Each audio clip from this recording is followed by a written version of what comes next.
लगभग 7-8 महीने पुरानी बात है जब भारत के उस वक्त के चीफ जस्टिस डीवाई चंद्रचूड़ किसी कार्यक्रम में कह रहे थे कि रिटायरमेंट के बाद लोग उनके कार्यकाल को किस तरह से याद करेंगे, इसे लेकर उन्हें चिंता होती है। यानी उस वक्त के चीफ जस्टिस को अपनी लेगेसी की चिंता थी। उन्हें चिंता इस बात की थी कि रिटायरमेंट के बाद उनके कार्यों का आकलन लोग कैसे करेंगे तथा उनके रिटायरमेंट के 6 महीने बाद अब एक और chief justice Sanjeev Khanna retire हुए हैं, मगर इनकी तरफ से ऐसी कोई बात सामने नहीं आई है जहां इन्हें अपनी लेगेसी की चिंता हो। कहा जाता है कि लेगेसी की चिंता वही करता है जिसे अपने कार्यों पर संदेह हो। अब पूर्व चीफ जस्टिस चंद्रचूड़ को चिंता क्यों थी ये वो भी जानते होंगे और पूरी दुनिया जानती है। जब न्यायपालिका का मुखिया कार्यपालिका के मुखिया को अपने घर बुलाकर गणेश आरती करेगा और ईश्वर से पूछकर फैसला लिखेगा तथा देश की आर्थिक राजधानी कहे जाने वाले महाराष्ट्र के सबसे बड़े पॉलिटिकल केस को लगातार सालों तक लटकाए रखेगा, तो जाहिर सी बात है कि लेगेसी की चिंता तो होगी, होनी भी चाहिए।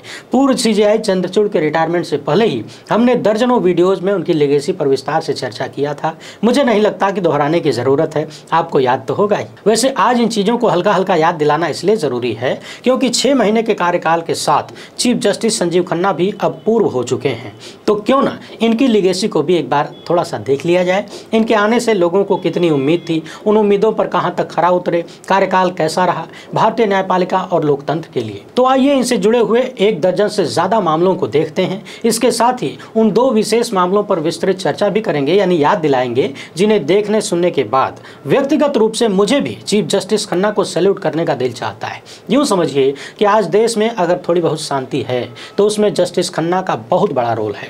वो चिंगारी जो चंद्रचूड़ लगा कर गए थे उस पर थोड़ी देर के लिए मिट्टी डालने का काम जस्टिस खन्ना ने किया और पूरे मुल्क के भाईचारे को बचाया। कुर्सी पर एक के आने और दूसरे के जाने के बाद और उनके पहले के कार्यों की समीक्षा की जानी चाहिए ताकि आने वाले को ये मालूम रहे कि वो जो आज वर्तमान में कर रहे हैं भविष्य में उनका भी आकलन किया जाएगा, वहीं से उनकी लेगेसी तैयार होगी। तो चंद्रचूड़ की तरह लेगेसी की चिंता न करनी पड़े इसलिए पहले दिन से ही तैयार रहना चाहिए।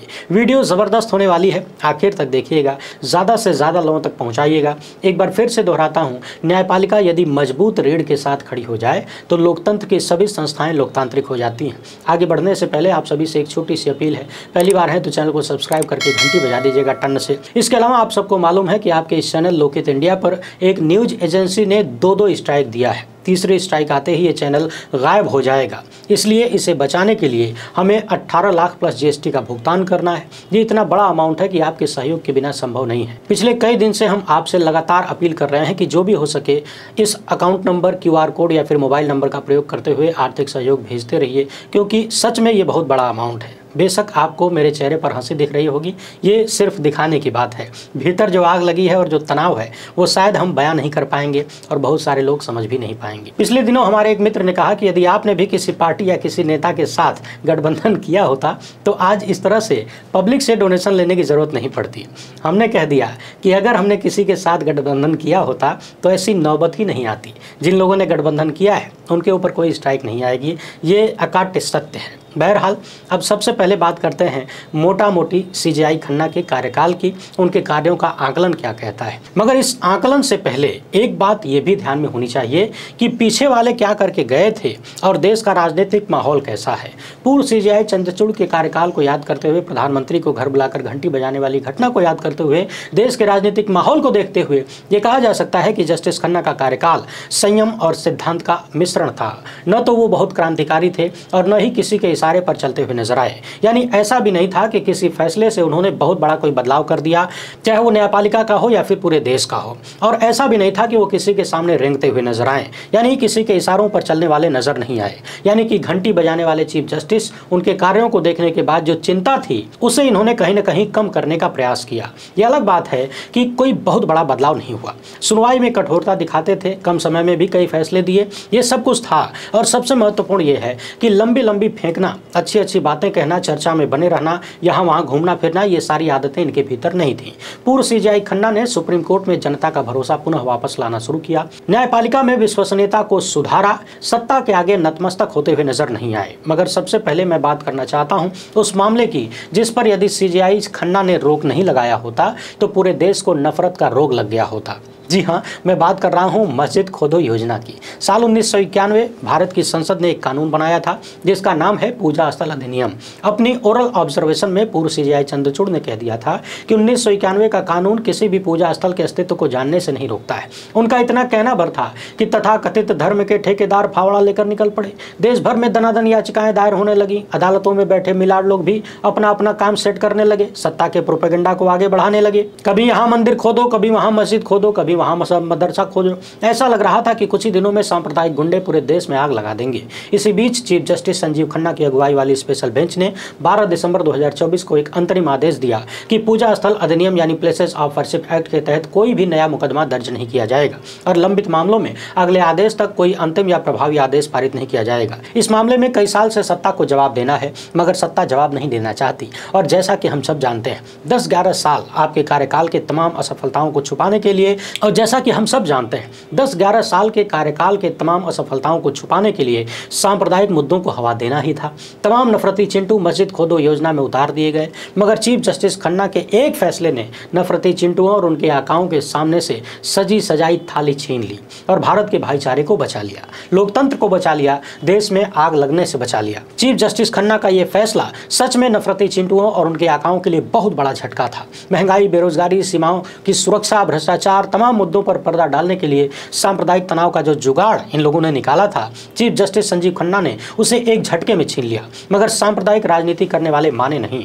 कथित रूप से नए तरीके से विवाद छेड़ने के लिए नया जुगाड़ निकाला गया। चर्चा तो पहले से थी, लेकिन शायद यदि मस्जिद खोदो अभियान पर रोक न लगती तो वक्फ संशोधन कुछ दिनों के लिए रोका जा सकता था। मगर नफरत की एक तलवार म्यान में गई तो दूसरी निकाल ली गई। वक्फ संशोधन कर दिया गया। बहुत सारे विवाद हुए, मामला सुप्रीम कोर्ट पहुंचा और सुप्रीम कोर्ट में एक बार फिर से चीफ जस्टिस संजीव खन्ना ने उन सारे महत्वपूर्ण सवालों को सत्ता से पूछ लिया जिनका जवाब देने में विश्वगुरु की सरकार हिलने लगी, थरथराने लगी। और तो और 2 दिन की सुनवाई में ही चीफ जस्टिस संजीव खन्ना ने उन तमाम प्रावधानों पर रोक लगा दिया जिनके बदलावों को बाद में सुधारा नहीं जा सकता था। यानी मस्जिद खोदो योजना के बाद एक और बड़ा झटका। 5 मई को इस मामले में सुनवाई होनी थी, मगर चूंकि हमने बहुत पहले ही एक वीडियो में कहा था कि चीफ जस्टिस संजीव खन्ना के पास समय की कमी है, 13 मई को रिटायर हो जाएंगे और वक्फ संशोधन का मामला 1-2 सुनवाई में फाइनल होने वाला नहीं है। तो इस बात की आशंका पहले से थी कि इस पर फैसला देने का काम या फिर लंबी सुनवाई करने का काम अगले चीफ जस्टिस बी.आर. गवई ही करेंगे और वही हुआ। 5 तारीख को जस्टिस खन्ना ने कह दिया कि मेरे पास समय कम है, अगले चीफ जस्टिस 15 मई को इसकी सुनवाई करेंगे। इतना ही नहीं, हाल फिलहाल में हमने देखा भाजपा के सांसद ने चीफ जस्टिस के खिलाफ बेहद अनर्गल बातें की। यहां तक कहने लगे कि देश भर में जितने गृह युद्ध हो रहे हैं सबके लिए चीफ जस्टिस संजीव खन्ना जिम्मेदार हैं।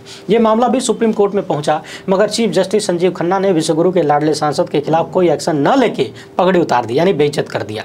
चीफ जस्टिस ने उन्हें इस काबिल भी नहीं समझा कि मोदी के लाडले सांसद के बयानों को सुना जाए और समझा जाए। उन्होंने कह दिया कि न्यायपालिका के कंधे बहुत मजबूत हैं, इतने कमजोर नहीं, हम फूल नहीं हैं, छुई मुई नहीं है जो मुरझा जाएंगे। ऐसी बयानबाजी करने वाले अज्ञानता के शिकार हैं, उनके बारे में हमें कुछ नहीं कहना है। सोचिए इससे ज्यादा बेइज्जती क्या होगी। इसी तरह से मामला सुप्रीम कोर्ट के चीफ जस्टिस के ऑफिस का था कि वो आरटीआई अधिनियम 2005 के अंतर्गत आएगा कि नहीं।